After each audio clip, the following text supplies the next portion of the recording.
Туугандар, ассаламу алейкум. Урматтуу катталуучулар, Нуркей YouTube каналынын көрүүчүлөрү, кутмандуу күнүңүздөр менен. Кутман кеч. Жалпы биздин катталуучулар, өзгөчө Москва шаарынан көрүп жаткан биздин таксист коллегалар. Мына ушул сиздер көрүп турган Hyundai Solaris автоунаасы Москва шаарынан сатууга коюлуп атат.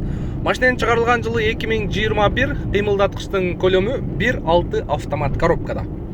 Машинанын технический состояниясы өтө идеалдуу атат. Ээсинин айтуу боюнча, анан машинени реальный покупательдер болсо чаласыздар, машинени по факту көрөсүздөр, вин-код боюнча сөзсүз текшересиздер.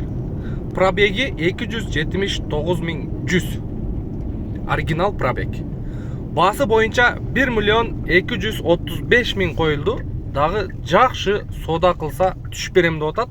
Эртерээк жетишип калыңыздар. Мага чалгандар Москва шаарынан таксиге машина издегендер. Буюрса, видеонун темасында номер болот. Эртерээк жетишип калыңыздар. Анан машинени по факту ошол жерде хозяин менен дагы сүйлөшсөңүздөр болот, туугандар.